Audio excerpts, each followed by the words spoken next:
E aí, pessoal, tudo bem? Hoje vamos falar sobre os princípios da ótica geométrica. Bora pro vídeo!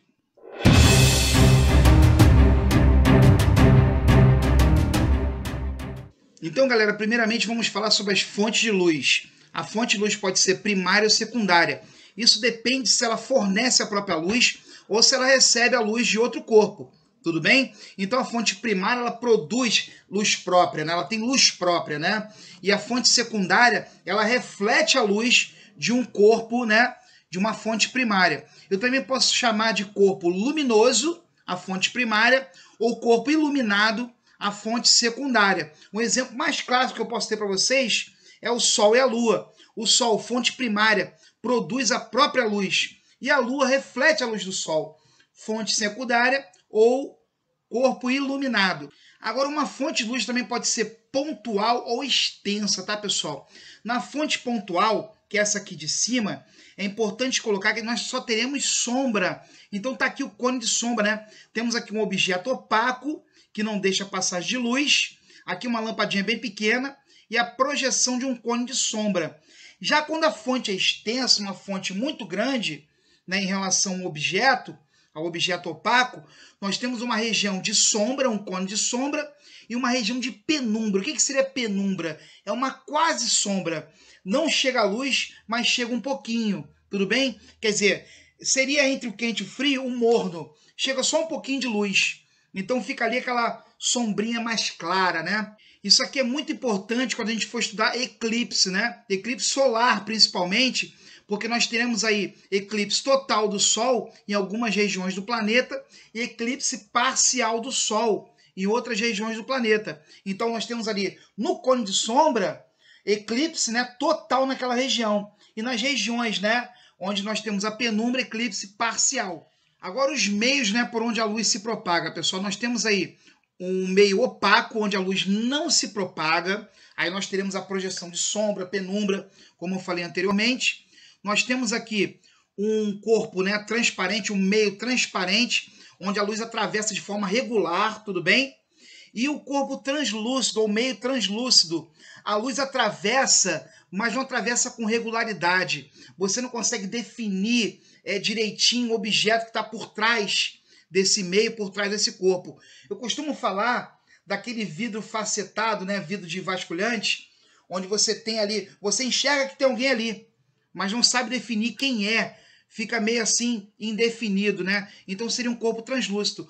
Num dia muito ensolarado, quando você tem um asfalto muito quente, quando você olha assim perto do asfalto, o ar, né, parece que está saindo água ali do asfalto, né? Fica ali um meio translúcido, quer dizer, a luz ali, ela não se comporta de forma regular. Dei mais alguns exemplos aqui, ó, como papel manteiga, vidro fosco, as nuvens, por exemplo. Tudo bem? A luz atravessa, mas não atravessa de forma regular. Então o translúcido fica entre opaco, que a luz não atravessa, e transparente, que a luz atravessa de forma regular e completamente, quase completamente. Princípios da propagação de luz, pessoal, na ótica geométrica. Olha só, essa aula de hoje é muito importante, porque a gente vai definir os princípios, né? Tudo é baseado em cima disso. Então o curso de ótica inteiro vai depender dessa aula aqui, pessoal, tudo bem? Então vamos lá, princípio da propagação retilínea. A luz se propaga em linha reta no meio transparente e isotrópico. O que significa isotrópico? Coloquei aqui para vocês, ó. É aquele em que a velocidade de propagação da luz e as demais propriedades ópticas independem da direção em que é realizada a medida. Então imagina um ponto aqui no meio da sala, em qualquer direção que eu caminhar, não vai mudar densidade do ar, não vai mudar temperatura, nada disso. Meio isotrópico, um trópico só, o mesmo trópico. Tudo bem, pessoal? Então, a luz se propaga em linha reta, em um meio transparente e isotrópico. Um princípio fundamental para você entender eclipse, fases da Lua e uma porção de coisa aí. Independência dos raios luminosos. 2 ou mais raios luminosos podem se cruzar sem que haja interferência em suas trajetórias. Eu vou dar um exemplo de cada um mais para frente aí, tá? Então não há interferência na trajetória do raio de luz, apesar de eles se cruzarem. Aí, fomentando mais uma vez, né, o comportamento ondulatório da luz. Vai haver interferência nesse ponto? Vai haver interferência nesse ponto. Porém, não interfere na trajetória. Reversibilidade da luz, pessoal. Isso é muito importante quando a gente estuda reflexão e refração, né? Assuntos que virão aí futuramente. A trajetória seguida pelo raio de luz num sentido é a mesma quando o raio troca de sentido do percurso. Então, olha só, independentemente do sentido, a trajetória de um raio de luz é uma só. Vou dar exemplo aqui na frente. Olha a reversibilidade da luz, pessoal. Nós temos aqui primeiro o sentido, né?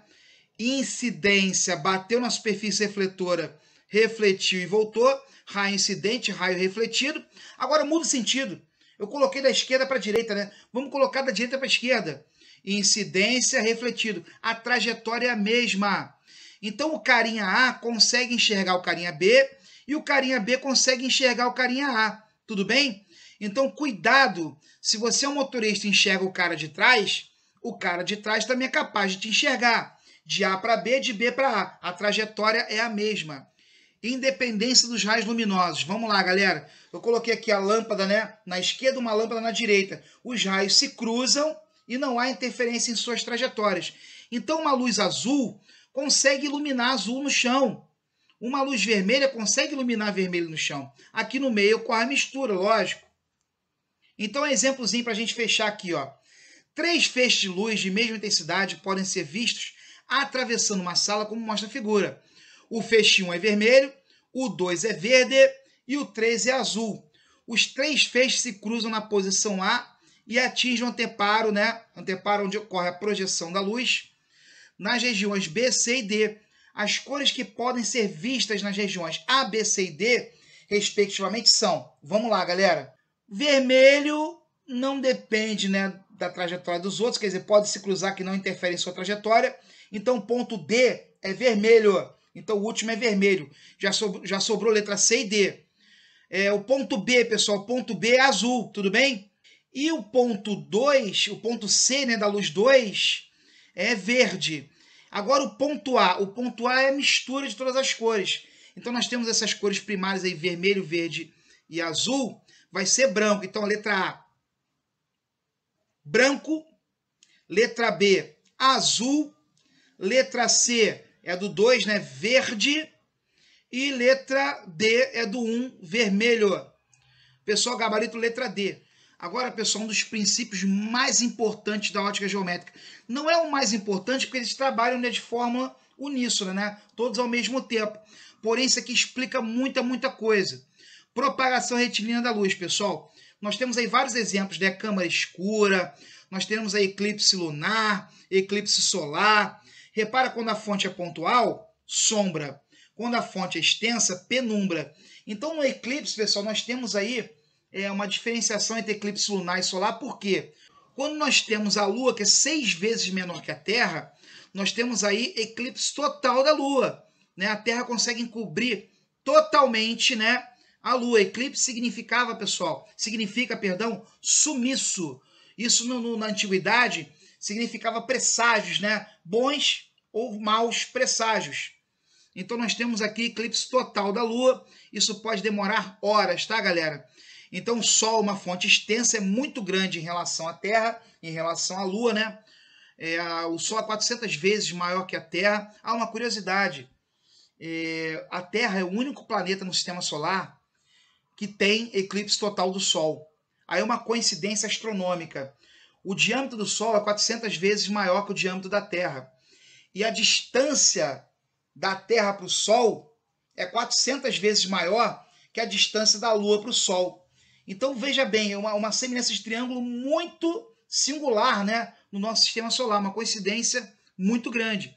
Então, galera, é o seguinte, ó, eclipse lunar acontece quando a Terra entra na frente da propagação dos raios solares. Lembra que a Lua é um corpo iluminado? Então ela depende de receber luz solar para ser refletida e a gente conseguir enxergar, né? Tudo bem?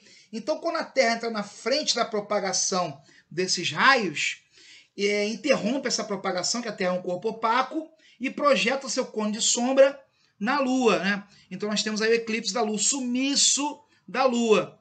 Tudo bem? Imagina antigamente para sociedades agrícolas que dependiam, né, de orientação de Sol, Terra, Lua, para plantar, para viver, para sobreviver. Imagina se a Lua sumisse. Era um troço complicado para eles antigamente.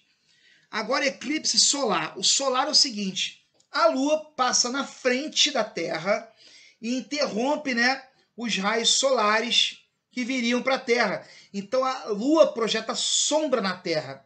Então a fonte seria o Sol, o obstáculo ali, né, cara, seria, né, a Lua, tudo bem, pessoal? O corpo opaco.